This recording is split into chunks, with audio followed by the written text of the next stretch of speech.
Happy Thursday, happy Thursday. Welcome everyone to Remso Republic Live. I'm your host, as always, Remso W. Martinez, coming to you from the Commonwealth of Virginia.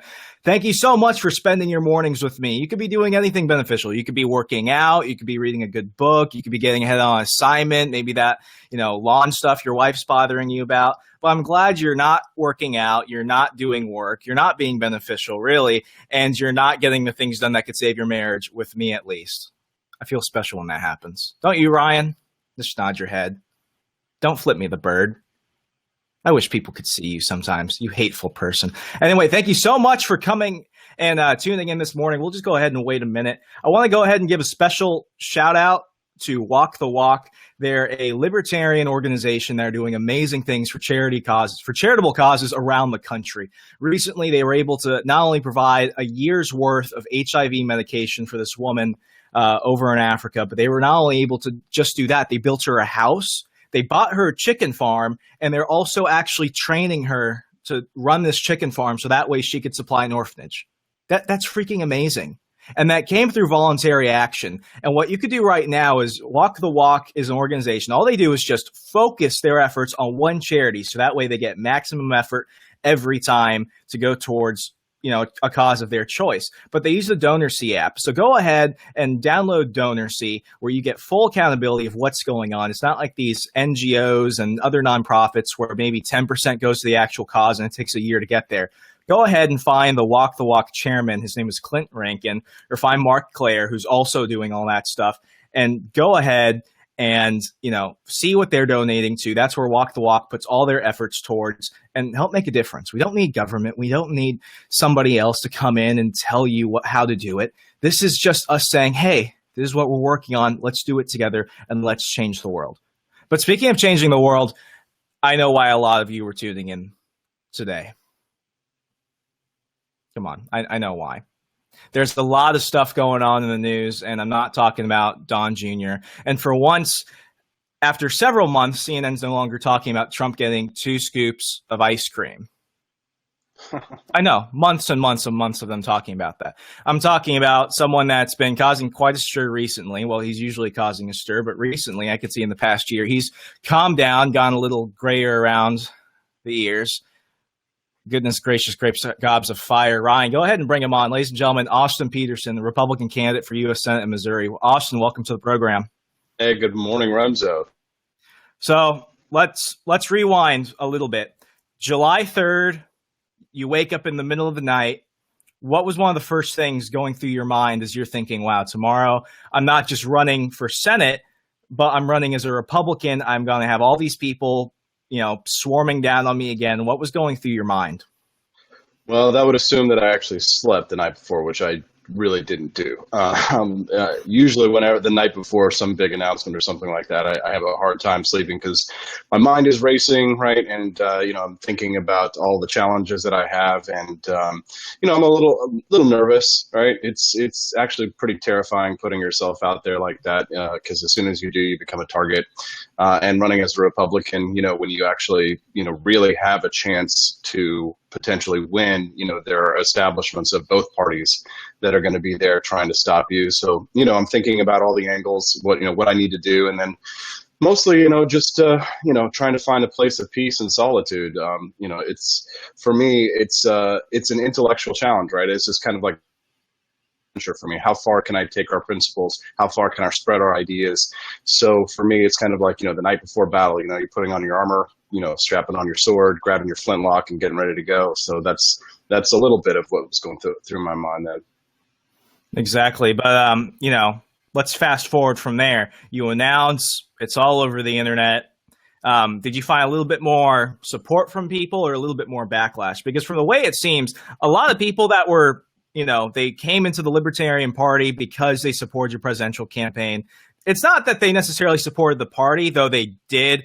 They really had that Ron Paul effect. They didn't go to the Republican Party because of the Republican Party. They went to the Republican Party because of Ron Paul, and that was the case with you. A lot of backlash or just a little bit of backlash? Because overall, the vibe has been pretty outstanding. A lot of people seem pretty happy about this, even if they are still remaining members of the Libertarian Party. Well, think about it like this. I mean, should I become the Republican nominee, then of course, my challenger is going to be Claire McCaskill. No matter how much they dislike me personally, if they are a true libertarian from a philosophical perspective and not just someone who wants to be a part of of a fringe movement, then they know that ultimately my goal, if accomplished, will do a lot of good for our country. Claire McCaskill's probably one of the worst senators up there, along with Elizabeth Warren and Chuck Schumer. So, when I'm take her out, then we're replacing a progressive Democrat with a libertarian Republican. So I can't see how anybody would see that as anything less than a good thing for everyone. Exactly. So I'm just curious because, you might potentially face some primary opponents coming up. So, it's good that you're targeting Claire, but primaries are dirty. Primaries are like the Gettysburg of life. Everyone hates it and no one comes out of it clean. You know that better than most people. But, I was talking to somebody the other night, someone who was a former consultant I worked with on a prior campaign, and what they told me was, you know what, Austin, if he had invested all of his infrastructure into something really local, and not even like a city council race or anything like that, even like a state representative seat or state House of Delegates seat, he'd have it in the bag. Right now, it's like he's setting himself up for more of a challenge. So why did you specifically choose the U.S. Senate? Because that's a giant federal race in one of the most tumultuous midterms we're probably going to see, I don't know, not even since 2014 in decades. We did. We actually looked at local races. We looked across the map of Missouri and tried to determine whether or not there were some opportunities to spread liberty and to, put a libertarian Republican into office across the entire state of Missouri. And the problem would be that it would essentially be a bloody primary where the victory would just be that I would have to take out someone within the Republican Party. Now, if there were like a statist Republican, no problem. But I mean, when we looked at it, we saw this race, the Senate race. They're like, oh, you're going to potentially face some stiff challengers. Maybe, but maybe not. And we don't know exactly who's going to jump into this Senate race. And at the moment, because of the fact that there is no other real challenger in this race, the longer that it takes for the Republican challenger, the more I'm going to be embedded into these counties across the state. And people are like, oh, well, you've just been a Republican and stuff like that. But they forget this is an open primary state. So it's not the party that chooses who the candidate is. It's the voters of this state. And this is my home state. I've born and raised here, spent most of my life in the state of Missouri combined. And, I was on the East Coast for a number of years, but still my roots, family, friends, neighbors, my church where I grew up, these people all know me. So, having a grassroots approach is going to probably surprise a lot of people. We've already got regional coordinators set up across the state. Now we're looking down at the county level. And because the other Republicans, no one has joined the race, and maybe I'm tipping my cards here a little bit too much, but the Missouri College Republicans, they have all of these thousands of students across the college campuses, many college campuses here in Missouri. It's actually quite a few. It's like 15 universities here in Missouri. Excuse me, 11.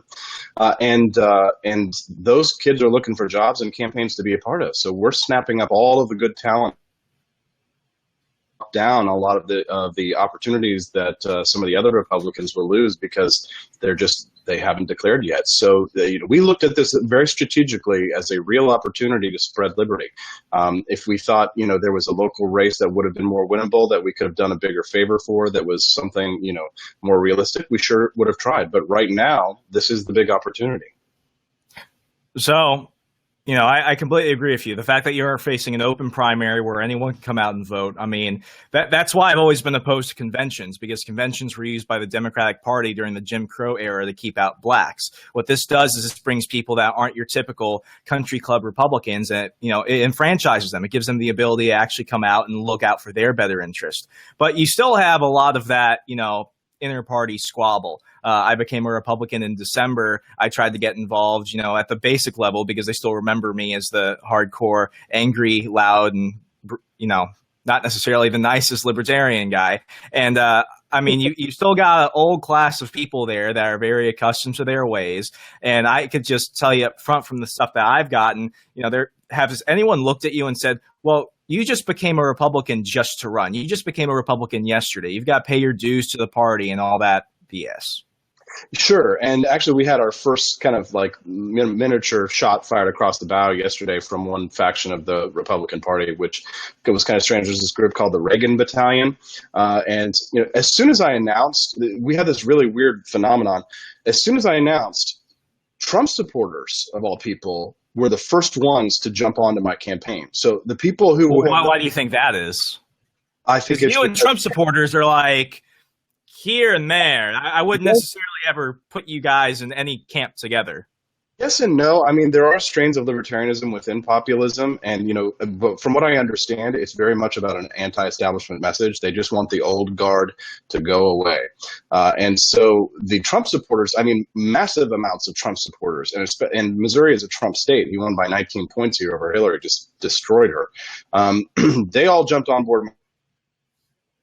These never Trump conservatives who supported me during my libertarian presidential campaign, they all jumped in too, and they were all, so all of these groups are mixing neoconservatives, paleoconservatives, populists, traditional Republicans, cruisers, Rand Paulers, libertarians. And so yesterday, this group called, I guess, the Reagan Battalion, which I didn't really know much about, they fired a shot at me and said, Austin associates with this racist group who they were like, this group was like tweeting at me or something online. And so I think I retweeted something from them, and I didn't know who they were, right? They were just tweeting a meme about me. So I was like trying to bump it up so I could get more attention. Was it the Pepe one where it shows you like in a corner all dirtied up and it's Pepe coming down like, was it that one? I honestly don't remember, but the thing was that when I looked into him, it's like a group of Rubio Republicans, and it's funny because like after Rubio dropped out, like a lot of Rubio Republicans jumped onto my campaign and supported me. So I'm going to try and stay above the fray because it looks as if the internecine squabbles much in the Republican Party, but I need support from as many people as I could get. I've always disavowed racism, but again, you know what? I've also disavowed warmongering. So at some point, I'm in the Republican Party now, so I have to put up with all these different groups, and I'm not going to like start throwing stones because it looks as if I'm getting a lot of support. I mean, Missouri is a conservative state. Even the Democrats here believe in gun rights and are anti-abortion. So there's an opportunity. A homegrown boy from Peculiar, and if I message things properly, the Republican Party can do whatever they want to try, and they can spend millions of dollars on a primary opponent. But I'm going to pull up Dave Bratt, and I'm going to come at him with a grassroots approach. I'm going to have a strong message, and I'm going to fight as hard as I can to win this nomination because ultimately the voters choose. So focusing on important things and not Arvin Vora or any things that don't matter, what are some of your biggest hurdles going into this race? Because automatically I could just think of the things on top of my head. Fundraising, you seem to be getting a lot of press, which, that always helps things out. What are some of the biggest things that, you're having to kind of overcome at this point? Well, it's really fundraising, right? So in terms of messaging, I think that I have my strengths and I have my weaknesses, right? My weakness being the, lack of elected experience, right? Being in the Libertarian Party before joining the Republican Party, I can admit those, being a little more hot-headed, perhaps. But I would say that my strengths are some of the things that are really going to be what are important in this race. So the real challenge is that between now and next August, I'll need to raise at minimum $1.5 million. So yesterday we broke our fundraising record. We hit $100,000, so only $1.4 million left to go. So we're playing it right. We're doing everything that we need to do. We have hired the best PR firm in Washington D.C. We've hired the best digital firm out of Washington D.C. We've hired the best branding firm out of Denmark, of all places, my ancestral home. But I would say that we're spending. Right, we've got a very small staff dedicated. We're working our butts off. We spend all day with 2 hours power hours on the phone where we're just dialing for dollars. I'm fundraising through live streams, which are unbelievably successful. I cannot believe how much money I'm able to raise through live streams. The other day, I got somebody to donate a max donation from a live stream. I said, listen, if somebody donates $2,700, I will do a karaoke live stream tonight. And of course, somebody did it immediately. And so then I went that night and I raised more money through another live stream. So it's unbelievable. I think I'm one of the only politicians who really takes advantage of this using the grassroots approach. But I think that's what's going to put me ahead in this race. Right now, I guess we'll have a bit of a media blackout. We saw that the vice president, Mike Pence, weighed into the race yesterday, called the attorney general as they're begging him to run. So right now, at this point, I can't worry about what other people are doing. I just have to keep doing what I'm doing. And if I can raise the money, and again, 1.5 million is the base. More would be fantastic. But if I can raise the money, I can. Exactly. So just kind of focusing on the issues, you mentioned that, Missouri is a much more conservative state. Even your, dyed-in-the-wool Democrat believes in gun rights and are pro-life. Ultimately, that's the type of base that Donald Trump was able to tap into to not only break the blue wall, but ultimately just completely smack around Hillary Clinton. So when you go and actually, you're on the ground, you're talking to voters, you encounter Democrats and they see that you're a Republican, they might not necessarily know who you are. They might not necessarily know that you were for years critical of the Republican Party. You ran as president, as a libertarian. They'll just see Austin Petersen, Republican. How are you able to actually break through to those people? Good question. And I like to say, well, has Claire McCaskill ever disappointed you? And I would say, a vast majority of those Democrats say absolutely. And when I ask them what the issues are that they were upset about, it's usually something like if it's, she's not strong enough on abortion, or she's actually not so good on guns because she's been a bit of a gun grabber. Cities is the question of legalization. We're talking about criminal justice reform. We're talking about the war on drugs.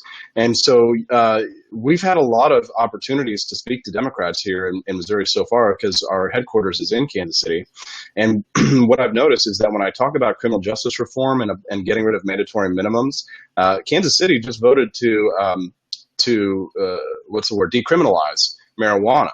And so they see Claire McCaskill as very much a drug warrior. So when I hit them on the issues that they care about and what matters to them, they listen. And especially when I can get into a little biography and tell them who I am and where I come from, they actually tend to trust me a little bit more because they're like, oh, this guy's been in third party politics. He actually ran for high office as a third party candidate. He's probably not bought, by the machine. Some people have accused me of that, right? So now that I'm running, a lot of Democrats have jumped on me on Twitter, for example, and they're like, oh no, we're going to defend Claire, all 10 of them. But she's not popular in this state. She's actually polling very low. I believe that if I win the Republican primary, Totally. Sounds like you've got that together in spades. So let's go ahead and let's look at the hypothetical right now. Mm-hmm. Day after the election, Senator Austin Petersen, what are the three biggest points you want to try and get down? What are the three biggest, policy agenda items you want to push out there? Well, if they haven't done it by then, I'd like to see a full, clean repeal of Obamacare.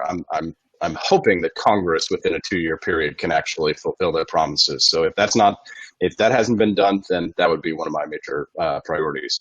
But really, it's about government spending, Remso, because listen, I love tax breaks. Give me tax breaks all day long. But I'll just say that if you want to reduce the size of government, it's really about where government is spending. Because if government's not spending money, then government isn't growing. So I'd like to talk about real cuts to government, not cuts in estimated growth. I'm talking about actual overall cuts to government. And if we can get ourselves on the path of fiscal solvency, then we can also do something like pass a balanced budget amendment. And then we can, because we all want tax relief. But if we don't cut spending, then it's really just going to be a future tax increase. So spending is a major issue. Jobs is another issue. Regulations, big deal, because of course, payroll taxes are the kind of thing that, are stopping us from creating new jobs. I'd like to, completely eliminate the payroll tax if possible.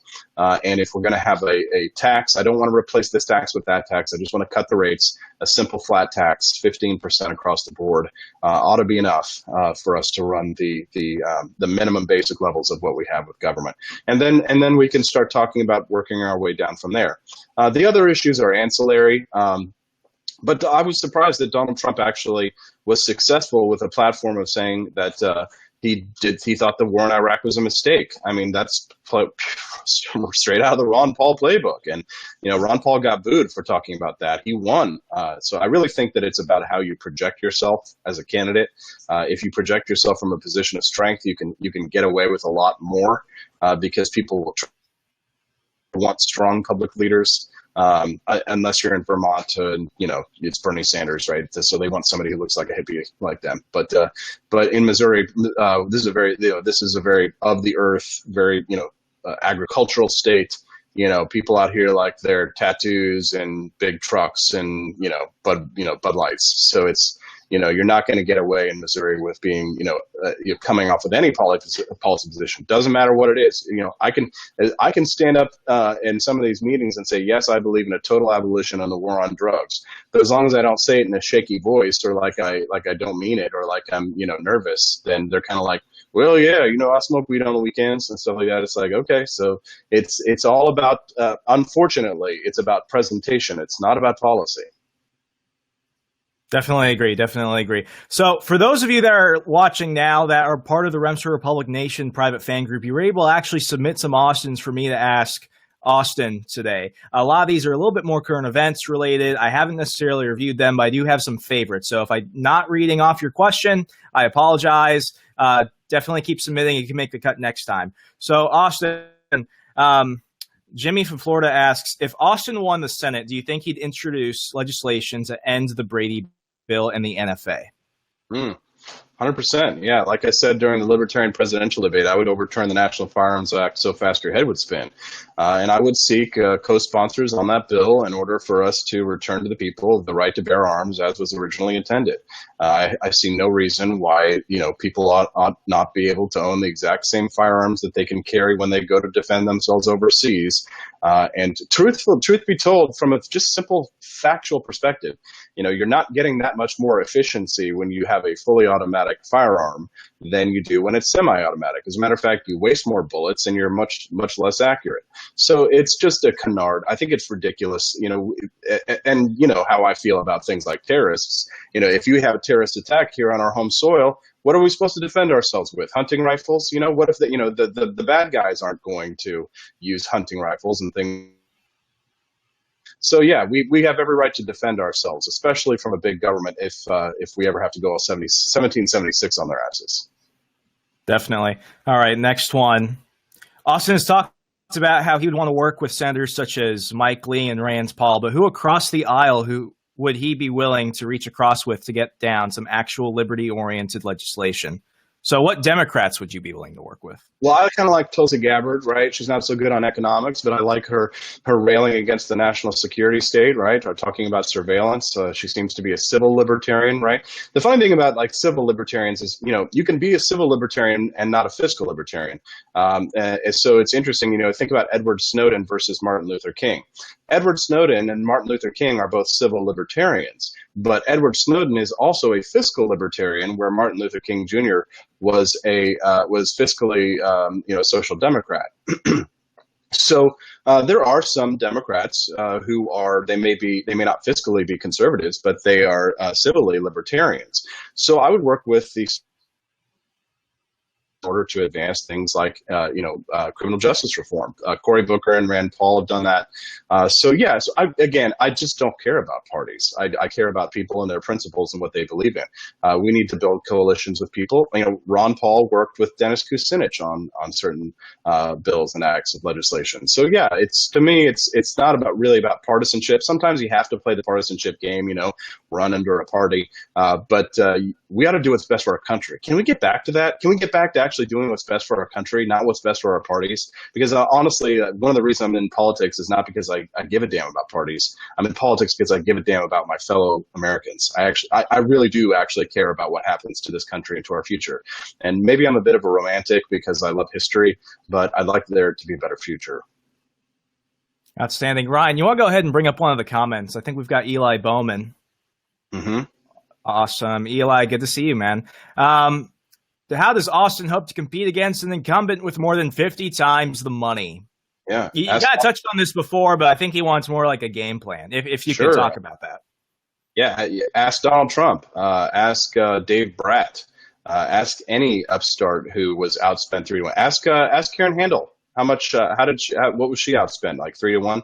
The Democrats poured millions of dollars in.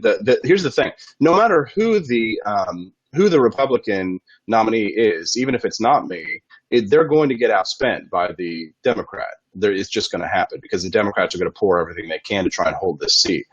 So you don't need to worry so much about being outspent. You need to worry about getting enough money to do the job, because money doesn't buy elections. And really, the big primary that I am going to win, provided that there aren't too many media blackouts on me, because right now we're seeing some polling and media firms that they directly profit off of these races. They're not including us in the polls, and they do that because they're trying to earn money from what they think will be the eventual nominees, so that they and that's because a lot of times polls are commissioned not to tell you what people think, but to tell people what to think. So we do have challenges in that way, but if we polls and we can put our own names in those polls, and that's really one of the secrets. When this is over, win or lose, I'll be putting together a book to help teach libertarians how to be successful, win or lose, and how much money they need to raise and where they need to spend it. But once we get to a certain amount of fundraising, Eli, if you wouldn't mind, if you could make a donation after this podcast, I'd really appreciate it towards this. No. He's too busy being a sponsor. No, You do not get to poach Eli from me. I keep him. Stand down, Eli. But again, it's not about outraising your opponent. It's about raising enough to get the job done. So that's it. So if I can raise 1.5 million between now and next August, I can win. Outstanding. So Austin, I know you've got to head out pretty soon. One last pitch. If someone's on the fence in Missouri, if someone is out of state and they want to donate, or even do what they did back in those Ron Paul days and just drop out of college, quit work, and go travel on the bus with 75 people, like a bunch of. Oh no, I don't want to say something that could be called racist. I'll get Zuckerberg. But what's your final pitch for America? Well, I guess I would say that if you want somebody who actually believes in what they say when they're out of the campaign trail, if you're tired of politicians who have no moral compass, who have no backbone, take a look at me and my history. One of the big questions that people really ask, because I'm so young running for this office, they say, have you ever been tested? Have you ever had to take a crushing blow or had to make a decision that was difficult, that would show that you're ready for power? And I know that this is an uncomfortable story, but I'll just tell it very briefly. But I was harassed, I was pressured, I was bribed, and told to do I would be given anything if I would just endorse Bill Weld at the LP convention, and I refused to do so. And for that, I nothing but suffer. All right. The Gary people have been nothing but all over me ever since then. They hate my guts. But I stood up to that pressure, and I resisted it. And Republicans or the Democrats try and pressure me to change positions, I will do so, even if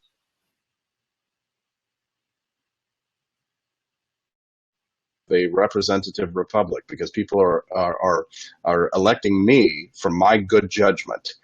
So I've been vetted, I've been tested, and I hope people will look into my bio and my background and actually look at some of my references. We've been getting some really nice endorsements.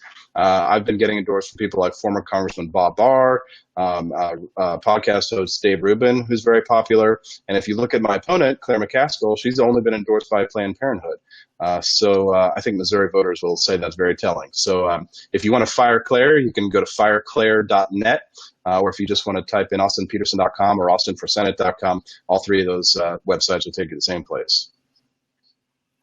Austin Petersen, thank you so much for taking the time to, call in from Kansas this morning, Kansas City. Are you in Kansas City or are you in Kansas City, Missouri? I just guessed. Sounds good. Sounds good. Austin, thank you so much for coming on the program. Greatly appreciate it.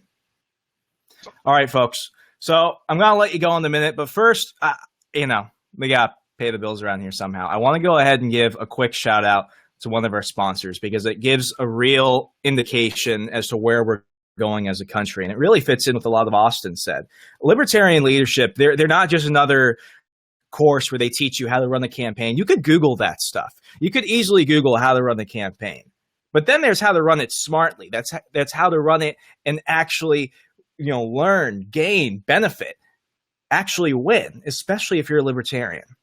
Well, C. Michael Pickens, Larry Sharp, Jen Gray, those are just some of the instructors over at the Libertarian Leadership Academy, and there are many more at libertarianleadership.com. They have free free material. They have awesome things that can help you get ready. It's not just for libertarian specific candidates, though. In season 2, I had Pickens on, and we were talking about this one Democrat that was running who was a libertarian. And as soon as he won, he was going to switch his party affiliation. It's about the hostile takeover of America in a peaceful way, of course. So that way we could take over the government and leave people alone. So go ahead and check out www.libertarianleadership.org. It's www.libertarianleadership.org. And, tune in tomorrow. I'll be debating Ben Hickson, the Democratic candidate for House of Delegates out here in Virginia, trying to figure out what's going on because I'm a concerned Virginia voter. I know there are a lot of those out there. So we'll go ahead and take care of that. Other than that, tune in. I'll see you tomorrow, America. Good night.